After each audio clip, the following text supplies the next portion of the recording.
Hello everyone, welcome to एडुगेल। आज जो हमारा इम्पोर्टेंट टॉपिक है जिस पे हम लोग डिस्कशन करेंगे वो हाल ही में जो है यूनियन कैबिनेट ने आपका सुप्रीम कोर्ट नंबर ऑफ जजेज अमेंडमेंट बिल को अप्रूव कर दिया है। अब ये जो बिल है ये क्या करेगा, ये आपका जो सुप्रीम कोर्ट में जजेज का जो स्ट्रेंथ है उसको इंक्रीज करेगा ये बिल। ओके, तो बहुत ही इंपॉर्टेंट ये न्यूज़ है हमारे लिए अगर करंट पॉइंट ऑफ व्यू से बात करें। तो कॉन्टेक्स्ट यही है कि हाल ही में कैबिनेट ने अप्रूव कर दिया है और उस बिल का नाम है आपका सुप्रीम कोर्ट नंबर ऑफ जजेस अमेंडमेंट बिल 2026। अब ये बिल क्या करेगा, ये बिल करेगा आपका अमेंड। किसको अमेंडमेंट करेगा? ये अमेंड करेगा आपका जो 1956 का हमारा बिल है जिसका नाम है सुप्रीम कोर्ट नंबर ऑफ जजेस एक्ट। 1956 को ये अमेंड करेगा और क्या करेगा, जो सुप्रीम कोर्ट का अभी करंट जो स्ट्रेंथ है जो कि अभी 33 जजेस का है उसको बढ़ा करके और 37 जजेस कर देगा सुप्रीम कोर्ट में। लेकिन एक आपको ध्यान में रखना है कि इसमें जो है चीफ जस्टिस का जो है सीट उसको एक्सक्लूड किया गया है, इसमें ऐड नहीं किया गया है। तो अगर हम लोग ऐड कर दे तो क्या होगा, तो ऐड करने के बाद आपका जो फुल बेंच बनेगा वो फुल बेंच अभी प्रेजेंट में कितना है, तो फुल बेंच की बात करें अभी प्रेजेंट में तो ये आपका है 33 जजेस plus one chief justice of India CJI. ठीक है, तो सीजेआई का अलग से एक यहाँ पे जो है नंबर इंक्लूड होता है। तो अगर टोटल बेंच की बात करें फुल बेंच तो 34 है। अगर जो अभी जो कैबिनेट ने अप्रूव किया है बिल को अगर वो लागू हो जाता है तो अभी का फुल बेंच का स्ट्रेंथ कितना हो जाएगा, तो ये हो जाएगा आपका 37 प्लस वन दैट इज 38। तो यही मेन टॉपिक है, इस पर हम लोग पूरे डिटेल में बात करेंगे। ये हाल ही में जो है कैबिनेट ने इसको अप्रूव दिया है। ओके, अब इसकी कॉन्स्टिट्यूशनल बेसिस देखते हैं हम लोग। मान लीजिए हम लोग अमेंड कर रहे हैं तो कहीं ना कहीं कॉन्स्टिट्यूशन में सुप्रीम कोर्ट का, क्योंकि एक कॉन्स्टिट्यूशनल बॉडी है तो इसका कहीं ना कहीं उल्लेख तो मिलेगा। तो ये हमको देखने को मिलता है आर्टिकल 124 ऑफ आवर कॉन्स्टिट्यूशन, जो राइट देता है, किसको राइट देता है, पार्लियामेंट को, कि वो एक सुप्रीम कोर्ट को इस्टेब्लिश करेगा। यानी कि आर्टिकल 124 प्रोवाइड करता है कि एक सुप्रीम कोर्ट का इस्टेब्लिशमेंट हो और ये भी पावर करता है कि पार्लियामेंट जो जजेस है सुप्रीम कोर्ट के उसको समय के साथ बदल सकते हैं, उसका चेंजेस ओवर द टाइम कर सकते हैं। तो ये आर्टिकल जो है ना, यही आप लोग इंपॉर्टेंट रख लीजिएगा। Article 124 deals with the establishment of supreme court और empower parliament to determine the number of जजेज ओवर द टाइम। यानी कि अगर पार्लियामेंट को लगे कि नहीं नंबर ऑफ जजेज इंक्रीज करने की ज़रूरत है, सुप्रीम कोर्ट के जजेज की स्ट्रेंथ बढ़ाने की ज़रूरत है, तो ये पावर दिया गया है पार्लियामेंट के पास। तो यही पार्लियामेंट क्या करेगी, एक बिल इंट्रोड्यूस करेगी और जिस बिल का नाम है सुप्रीम कोर्ट नंबर ऑफ जजेस अमेंडमेंट बिल 2026। और ये अमेंड करेगी जो हमारा ओरिजिनल एग्जिस्टेंस एक्ट है that is supreme court number of जजेस एक्ट 1956। इसको अमेंड करके और जो जजेस की संख्या है आपका 33 से बढ़ा करके और 37 कर देगी। अब हम लोग आते हैं कुछ इंपॉर्टेंट टॉपिक देखते हैं कि अभी हमने बात किया कि सुप्रीम कोर्ट नंबर ऑफ जजेस एक्ट 1956 को ये अमेंड कर रही है। ठीक है, तो ये हमारा एक पेरेंट एक्ट है, यही जो 1956 में एक एक्ट बन के तैयार हुआ और इसी को हम लोग क्या है period of time over the time इसको अमेंडमेंट करके और जजेस की संख्या को इंक्रीज करते रहते हैं। ओके, तो ये ओरिजिनली इनेक्ट हुआ था 1956 को।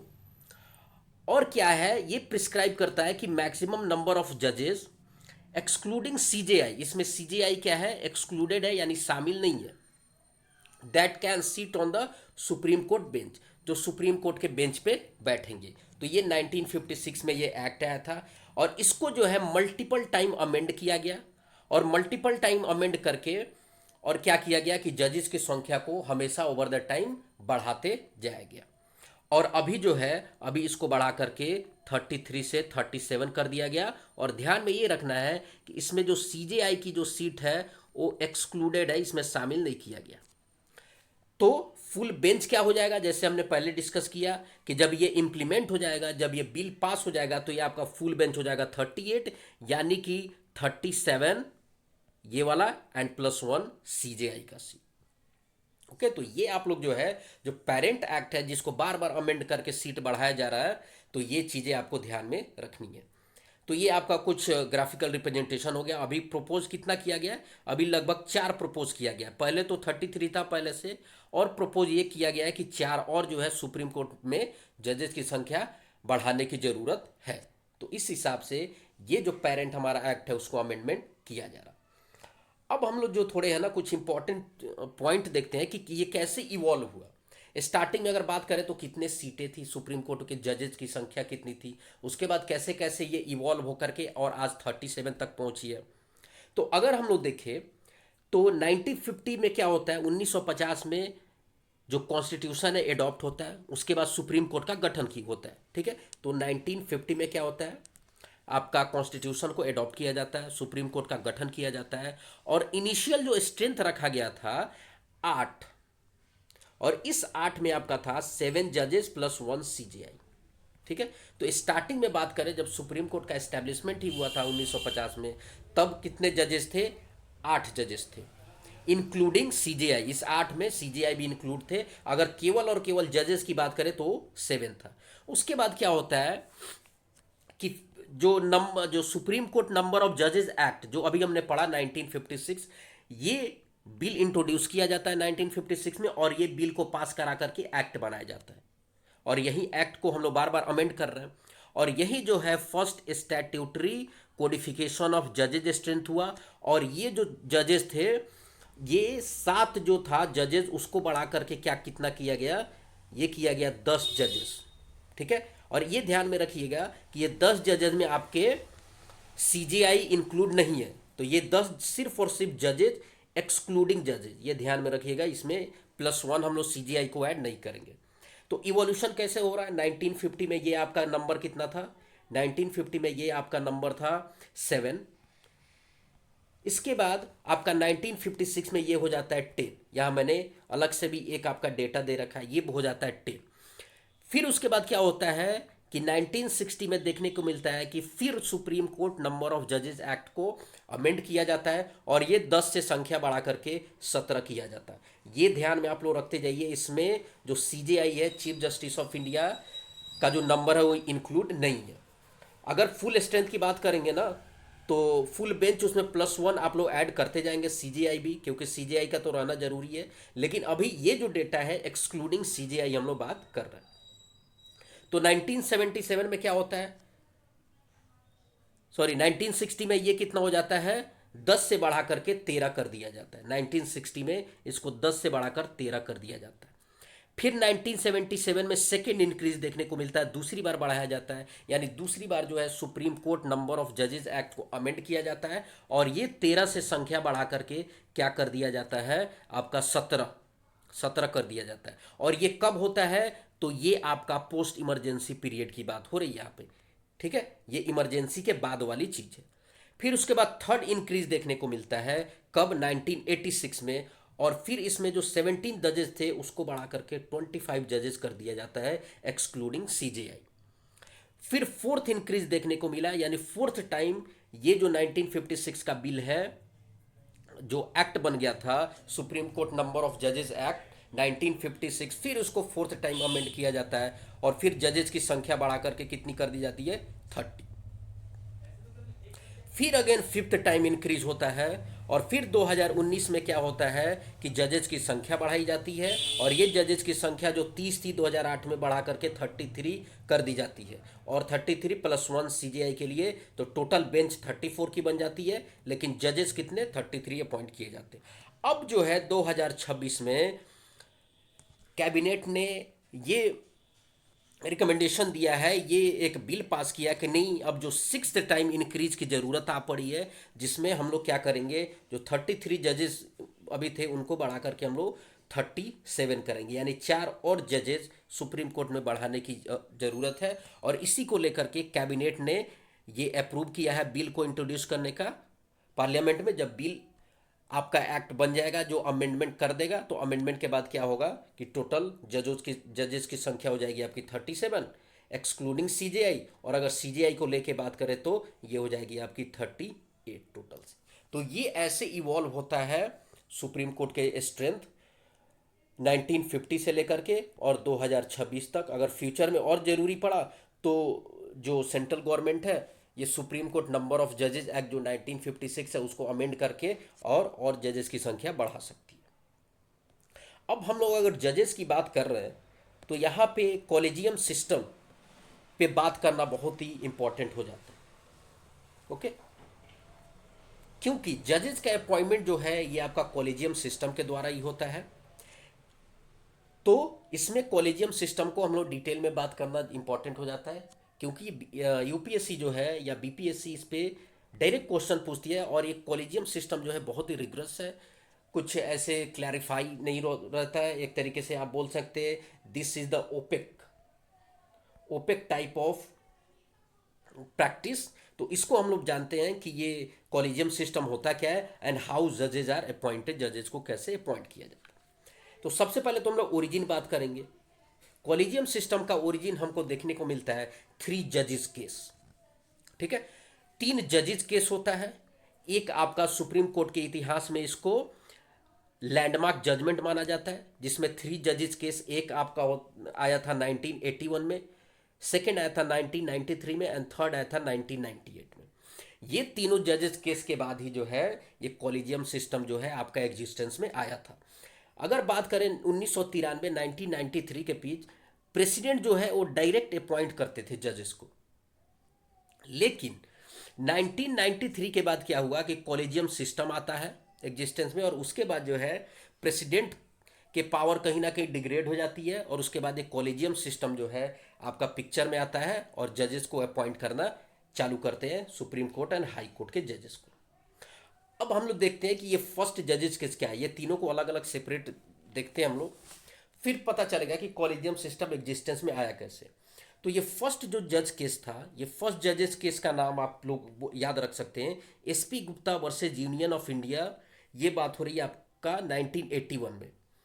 इसमें सुप्रीम कोर्ट एक आपका वर्डिक्ट देता है, फैसला देता है, और इसमें जो है आपका 2 टर्म निकल करके सामने आता है।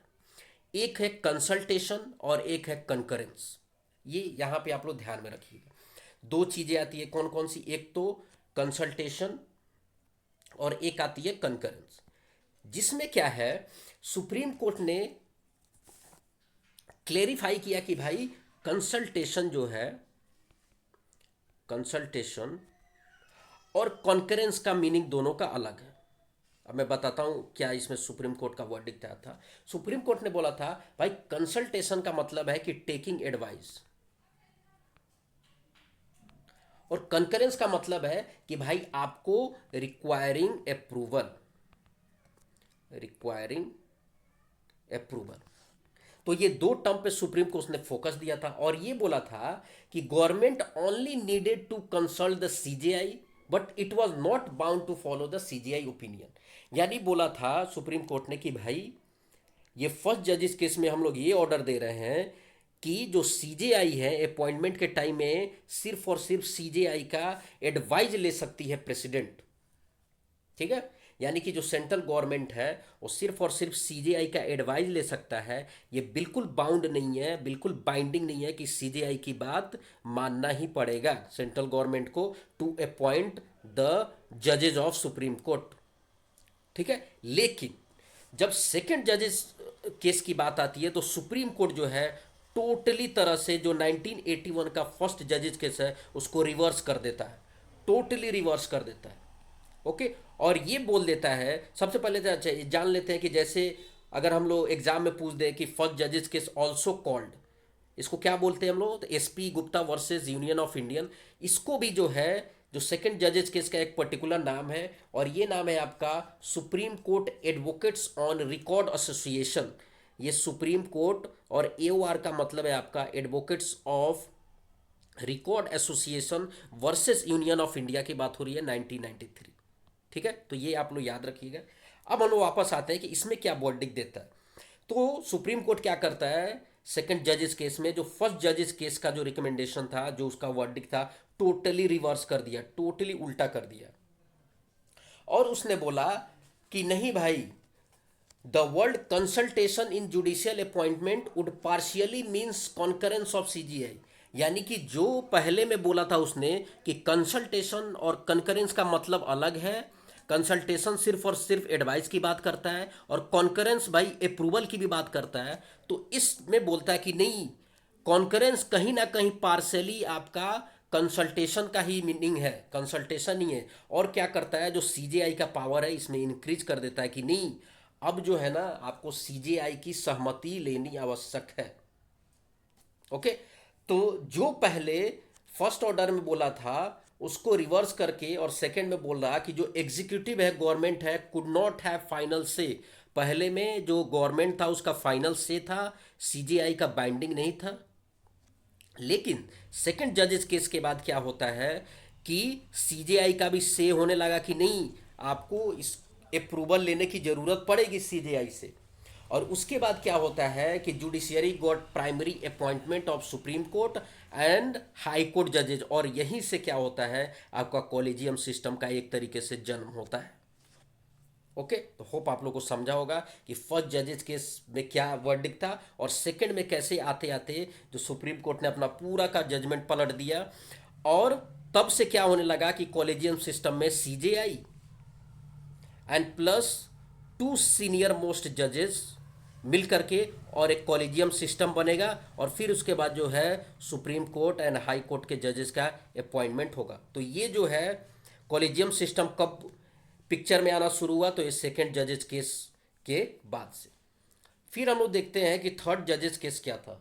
तो थर्ड जजेस केस था, ये आपका प्रेसिडेंशियल एक तरीके से रेफरेंस के बाद आया था, जो 1998 में ये थर्ड जजेस केस आया था। इसमें क्या होता है कि प्रेसिडेंट जो है सुप्रीम कोर्ट से पूछते हैं, उनसे क्लैरिफिकेशन मांगते हैं कि भाई सुप्रीम कोर्ट आप ये बताओ कि कॉलेजियम सिस्टम के बारे में आपका क्या कहना है, जो आपने सेकंड जजेस केस में वर्डिक्ट दिया है उसके बारे में आप क्लैरिफिकेशन दो कि ये फिर कैसे आगे काम करेगा। तो फिर क्या करता है कि सुप्रीम कोर्ट रिस्पॉन्ड करता है, जो प्रेसिडेंट का जो क्लैरिफिकेशन मांगा था उन्होंने कॉलेजियम सिस्टम को लेके, तो जो रिस्पॉन्ड देता है, एडवाइजरी ओपिनियन सुप्रीम कोर्ट देता है प्रेसिडेंट के लेटर पे, यही थर्ड जजमेंट केस कहलाता है। तो ये प्रेसिडेंट के द्वारा ये अप्रोच किया गया था कि भाई आप बताओ क्या करना है ये कॉलेजियम सिस्टम का, तब जाकर के एक आपका रिस्पॉन्ड आता है सुप्रीम कोर्ट के तरफ से, और यही थर्ड जजेस केस कहलाता है। और उसमें जो है कॉलेजियम सिस्टम को तो सुप्रीम कोर्ट बोलता है नहीं सर, ऐसा है कि अब तो कॉलेजियम सिस्टम ही लागू होगा, और कॉलेजियम सिस्टम ही आपका supreme court and high court के जजेस को अपॉइंट करेंगे। लेकिन एक हम लोग क्या करेंगे कि ये कॉलेजियम सिस्टम को हम लोग एक्सपैंड कर देते हैं, और एक्सपैंड करके जो पहले कॉलेजियम सिस्टम था उसमें क्या था, CJI plus two senior most जजेस, जो आपका सेकंड जजेस केस था उसको बढ़ा करके एक्सपैंड करके, और फिर क्या कर दिया सुप्रीम कोर्ट ने जो है इसको CJI plus four four senior most जो जजेस था उनको बना करके एक कॉलेजियम सिस्टम बना दिया कि आज से जो है अपॉइंटमेंट होगा कॉलेजियम सिस्टम से ही अपॉइंटमेंट होगा आगे। लेकिन हम लोग भाई क्या करेंगे, इसको एक्सपैंड थोड़ा कर दे रहे हैं, और एक्सपैंड करके और फिर इसकी संख्या बढ़ा दी, CGI plus four senior most जजेस। ओके, और इसी के बाद से जो है एक तरीके से ट्रेडिशन बनते आया, और एक परंपरा जो अभी तक चल रही है जजेस के अपॉइंटमेंट में। अगर कॉलेजियम सिस्टम की बात करें ना, तो ये आपका कॉन्स्टिट्यूशन में कहीं भी मेंशन नहीं है, ये ध्यान में रखिए। एक कॉलेजियम सिस्टम की जजेस की अपॉइंटमेंट कैसी होगी, तो सिंपली लिखा है by president, but which process, the process does not had mention any type of, कि किस प्रक्रिया के द्वारा, किस प्रोसेस के द्वारा जजेस के अपॉइंटमेंट हो गए, mainly supreme court and high court.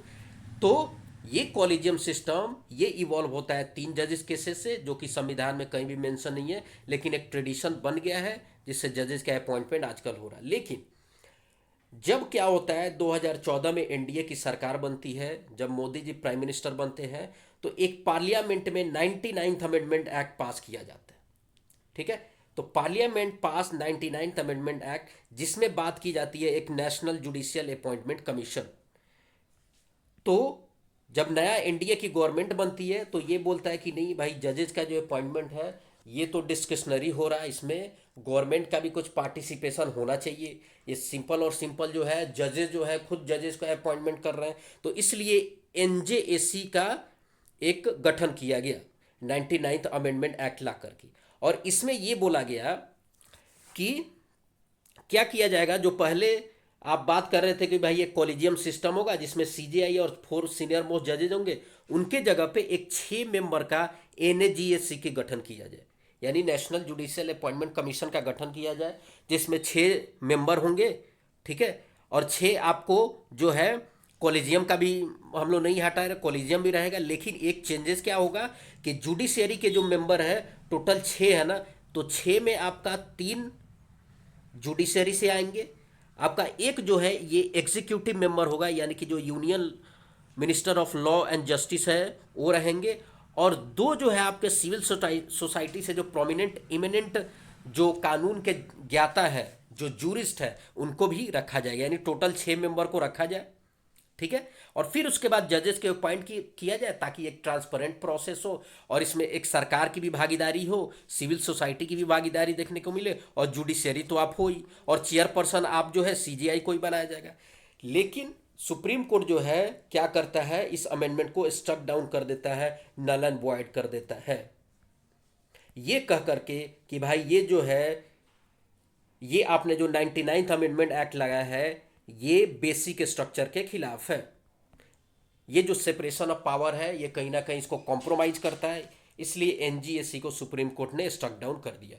तो ये जो है आपका टोटली जो गवर्नमेंट चाहती थी कि भाई गवर्नमेंट का भी कुछ पार्टिसिपेशन हो, ये खत्म हो गया, और फिर उसके बाद आज तक फिर से कॉलेजियम सिस्टम के द्वारा ही सुप्रीम कोर्ट और हाई कोर्ट के जजेस की नियुक्ति होती है।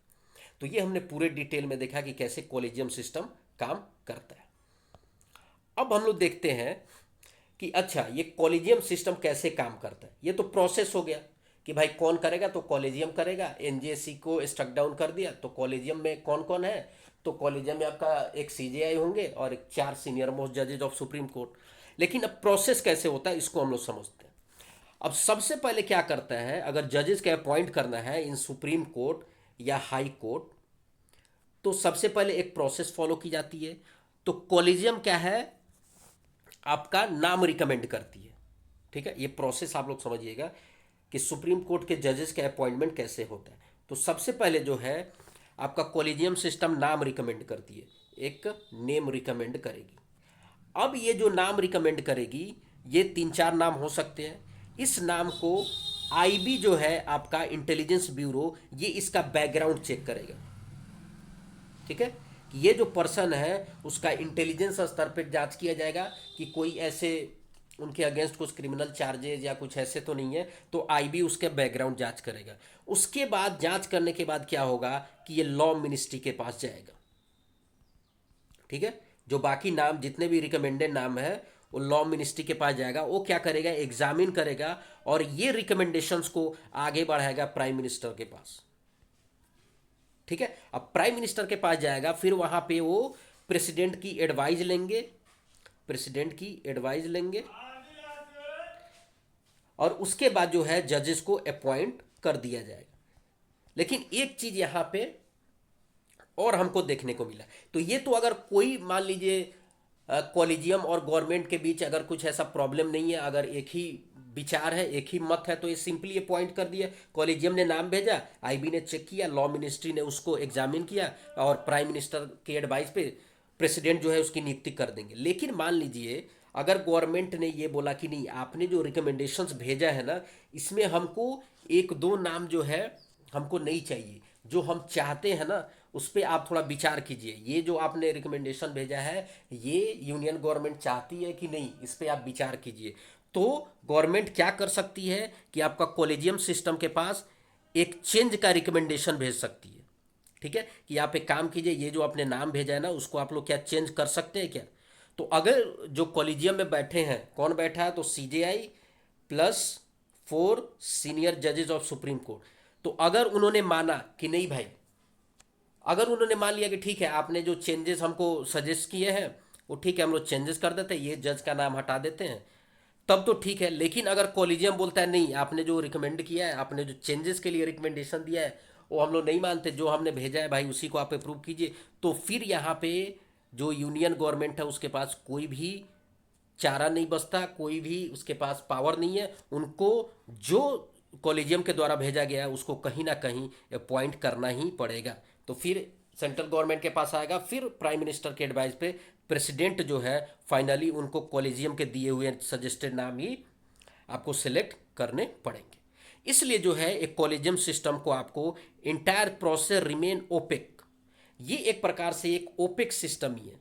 ओपेक का मतलब क्या होता है? नॉट ट्रांसपेरेंट, अनक्लियर, यानी कि कोई ट्रांसपेरेंसी नहीं है, जज ही बैठ के जज की नियुक्ति कर रहे हैं। तो एक तरीके से ये क्रिटिसिज्म भी होता है कॉलेजियम सिस्टम का, अपॉइंटमेंट ऑफ प्रेसिडेंट का, सॉरी अपॉइंटमेंट ऑफ जजेस of high court and supreme court. तो ये जो है एक इम्पॉर्टेंट चीज बन जाती है कि ये एक प्रकार से ओपेक सिस्टम है, इसमें कोई ना ट्रांसपेरेंट है ना कोई चीज़ें क्लियर है कि कैसे अपॉइंट होती है। खैर वो देखते हैं फ्यूचर में क्या होगा, लेकिन अभी तो हमको ध्यान में ये रखना है कि कॉलेजियम सिस्टम क्या है जो हमने पढ़ा, और फिर प्रेसिडेंट का जो सॉरी जो सुप्रीम कोर्ट के जजेज और हाई कोर्ट के जजेज जो है कैसे अपॉइंटमेंट की जाती है। होप आप लोग को ये क्लियर हो गया होगा। अब हम लोग थोड़े डिस्कशन करते हैं वे फॉरवर्ड में, यानी हमको ये भी देखना होगा कि ठीक है ये बिल तो आ रहा लेकिन इसकी ज़रूरत क्यों पड़ी। तो सिंपली अगर ज़रूरत की बात करें तो इसमें कहीं ना कहीं एक माउंटिंग ऑफ केसेस पेंडेंसी की बात हो रही है। अब माउंटेन इन केसेस पेंडेंसी का मतलब क्या होता है? द बैकलॉग ऑफ, यहाँ पे मैं लिखता हूँ, इसका मतलब क्या है? The backlog of undecided court case, undecided court case is growing. यानी कि हम लोग को ऐसे देखने को मिला है कि बहुत सारे ऐसे अनडिसाइडेड कोर्ट केसेस हैं जो बढ़ते जा रहे हैं। यानी कि क्या होता है, एक बार कोर्ट में केस आ गया लेकिन उसका फाइनल कुछ वर्डिक्ट नहीं आ रहा और वो धीरे धीरे ग्रो होते जा रहा है। इसलिए ज़रूरत है कि भाई हमको जजेस की संख्या बढ़ानी पड़ेगी, तब जा करके जितने भी पेंडिंग केसेस है उसका जल्दी से जल्दी फाइनल वर्डिक्ट है कि केस का बोझ कम हो सके। ये एक डेटा दिया गया है, अगर आप लोग इसको एनालाइज करेंगे तो लास्ट जो है ना नवंबर 2025 का ये डेटा है जो लगभग ये बताता है कि सिर्फ और सिर्फ सुप्रीम कोर्ट में आपका 90,694 केसेस पेंडिंग है। ये डेटा देखिए आप लोग, 2000 जो 19 है उसमें लगभग 58,000 था, 21 में 67,000, वैसे बढ़ते बढ़ते 2025 नवंबर की बात अगर करें तो ये आपका 90,694 जो केसेस है अभी पेंडिंग है। तो ये बताता है कि केसेस पेंडिंग होते जा रहे हैं और जजेस की संख्या बहुत कम है। तो ये भी जरूरी है कि एक जितने भी माउंटिंग केसेस पेंडेंसी है उसको हटाया जा सके, इसलिए ये जज बढ़ाने की आवश्यकता है। दूसरा इंपॉर्टेंट ये हो जाता है कि कॉन्स्टिट्यूशनल बेंच बैकलॉग। अब देखिए कॉन्स्टिट्यूशनल बेंच बैकलॉग का मतलब क्या होता है? जो सुप्रीम कोर्ट का कॉन्स्टिट्यूशनल बेंच होता है ना, ये वो एक स्पेशल बेंच होता है। जो कॉन्स्टिट्यूशनल बेंच होता है वो सुप्रीम कोर्ट का स्पेशल बेंच होता है, और ये स्पेशल बेंच मिनिमम आपका 5, 7 और 9 जजेस से मिलके बनता है। अब इससे क्या होता है कि this benches here important cases related. अब एक कॉन्स्टिट्यूशनल बेंच एक स्पेशल बेंच है जिसमें जरूरत होती है कि भाई कम से कम 5 जजेज हो, 7 हो या 9 हो। और ये कॉन्स्टिट्यूशनल बेंच क्या करता है कि आपका जितना भी कॉन्स्टिट्यूशन से रिलेटेड चीज़ें हैं, कॉन्स्टिट्यूशन को इंटरप्रेट करना, फंडामेंटल राइट से जुड़े केसेस पे हियरिंग करना, इसी कॉन्स्टिट्यूशनल बेंच का काम है। उसके बाद गवर्नमेंट के पावर हो या मेजर नेशनल इशू हो, ये सब जो है कॉन्स्टिट्यूशनल बेंच करते हैं। ठीक है। अब क्या होता है कि धीरे धीरे ये देखने को मिलता है कि कॉन्स्टिट्यूशनल केसेस जो है वो ज़्यादा बढ़ रहे हैं, तो ये पेंडिंग भी नहीं होने चाहिए। पेंडिंग अगर होता है तो ये बहुत सारे इंपॉर्टेंट ऐसे डिसीजन है जो कॉन्स्टिट्यूशनल बेंच लेती है, जो फंडामेंटल राइट से रिलेटेड है, आपका जो कॉन्स्टिट्यूशन को इंटरप्रेट करने से रिलेटेड है। अब ये सब चीज़ों का वर्डिक्ट तो जल्दी से जल्दी आना चाहिए, नहीं तो एक इंडिविजुअल पे गलत इफेक्ट पड़ेगा। अब इसके लिए क्या है कि हमको मोर जजेस चाहिए जो अलाउ डेडिकेटेड कॉन्स्टिट्यूशन बेंच, जो क्या करे कॉन्स्टिट्यूशन बेंच में हेल्प करे। तो ये भी एक इंपॉर्टेंट चीज़ बन जाती है कि भाई कॉन्स्टिट्यूशन बेंच का जो बैकलॉग है उसको हमको हटाना है, तो इसके लिए और जजेस की अपॉइंटमेंट की ज़रूरत पड़ेगी। उसके बाद हम लोग देखते हैं थर्ड इंपॉर्टेंट पॉइंट कि इंडियाज लो जज पॉपुलेशन रेशियो, यानी कि जज पर पॉपुलेशन की बात हो रही है। ये भी इंडिया में देखने को मिलता है कि जजेस जो सुप्रीम कोर्ट है उनका अनुपात बहुत ही कम। इंडिया में जो है पर मिलियन यानी 10 लाख जनसंख्या पे सिर्फ और सिर्फ 21 जजेस हैं। और यही हम लोग यूएस का कंपैरिजन करें तो यही यूएस में ये 150 बन जाता है पर 1 मिलियन। 1 मिलियन यानी कि 10 लाख पे। तो ये काफ़ी हम लोग पीछे हैं। तो ये भी देखने को मिलता है कि ये जो कंपैरिजन है ना, जजेस टू पॉपुलेशन रेशियो क्या है आपका इंडिया में कम है। तो ज़रूरत है कि हम लोग जजेस की संख्या जब तक नहीं बढ़ाएंगे तब तक क्या होगा कि आपका केसेस है वैसे ही पेंडिंग पड़ते रहेंगे। अभी हाल फिलहाल में लॉ कमीशन ने एक रिकमेंडेशन भी दिया था और रिकमेंडेशन में बोला था कि हमको इंडिया में ये जो 21 संख्या है अभी पर मिलियन, इसको बढ़ा करके लगभग जल्दी से जल्दी 50 पर मिलियन करने की आवश्यकता है, तभी जा करके ये केसेस की जो पेंडेंसी है वो कम हो पाएगी। फोर्थ पॉइंट देखें तो access to justice for remote litigant. ये किसकी बात हो रही है? रिमोट लिटिगेंट, यानी कि जो पुअर हैं, जो रिमोट एरिया के पिटिशनर हैं, उनके लिए भी कुछ सोचने की ज़रूरत है। जो क्या है मैक्सिमम जो कॉस्ट है सुप्रीम कोर्ट में या अलग कोर्ट्स में वो अफोर्ड नहीं कर पाते, उनके लिए केसेस लड़ना काफ़ी कॉस्टली हो जाता है। तो उनको भी जजेस की संख्या बढ़ा करके और आपको जल्दी से जल्दी एक जस्टिस इक्विटी सिस्टम डेवलप करके और उनको जो है आपको जस्टिस देने की आवश्यकता है, तब जा करके ये चीज़ें सॉल्व हो पाएगी और जो रिमोट लिटिगेंट है उनको जा करके हम लोग हेल्प दे पाएंगे बाय मीन्स ऑफ लॉ। उसके बाद एक यहाँ पे आर्टिकल 136 की भी बात हो रही है, ठीक है। अब आर्टिकल 130 क्या है? ये स्टेटमेंट बताता है कि supreme court of India is overloaded. Supreme court overloaded है ड्यू टू आर्टिकल 136। यानी कि ये जो 136 है ना, ये इतने सारे 136 के केसेस आते हैं, इसकी वजह से और सुप्रीम कोर्ट में केसेस की संख्या और बढ़ती जाती है। यानी कि आर्टिकल 366 में बहुत सारे ऐसे अपील केसेस हैं जो सुप्रीम कोर्ट में आते हैं। अब आर्टिकल 136 क्या है? ये आर्टिकल 136 गिव सुप्रीम कोर्ट को स्पेशल पावर देती है। ये पावर देती है to hear appeals from almost any court और ट्रिब्यूनल। ये आर्टिकल 136 सुप्रीम कोर्ट के पावर देती है कि कोई भी अदर कोर्ट हो, हाई कोर्ट हो, लोअर कोर्ट हो, कोई भी कोर्ट का जजमेंट जो है सुप्रीम कोर्ट हियर कर सकती है। कोर्ट ही नहीं, कोई ट्रिब्यूनल भी है अगर, उसका भी जो है आपको केस ये सुन सकती है आर्टिकल 136। अब मान लीजिए कि कोई पर्सन है और उसको हाई कोर्ट से कोई जस्टिस नहीं मिला, उसको लग रहा है कि भाई हमको जस्टिस नहीं मिल पाया, तो सिंपली आर्टिकल 136 जो सुप्रीम कोर्ट के पास पावर है, तो ये क्या है, कोई पर्टिकुलर वहाँ पे जा सकता है सुप्रीम कोर्ट में कि भाई ये हाई कोर्ट जो है हमको ये वर्डिक्ट हमको पसंद नहीं, तो ये सुप्रीम कोर्ट में चले जाता है। अगर कोई ट्रिब्यूनल है उससे खुश नहीं है उसके वर्डिक्ट से, तो फिर ये भी सुप्रीम कोर्ट चले जाता है। तो ये जनरली देखने को मिलता है कि आर्टिकल जो 136 है ना, इसकी वजह से बहुत सारे ऐसे केसेस हैं जो लोअर कोर्ट और ट्रिब्यूनल से सुप्रीम कोर्ट में आते हैं और वहाँ उससे भी पेंडेंसी क्रिएट होती है। तो इसको भी हम लोग को टैकल करने की ज़रूरत है और इसके लिए जजेस की संख्या बढ़ाना एक लेजिटिमेट स्टेप बन जाता है जो कि गवर्नमेंट ले रहा है। उसके बाद ये भी देखने को मिलता है कि गवर्नमेंट है लार्ज लिटिगेंट।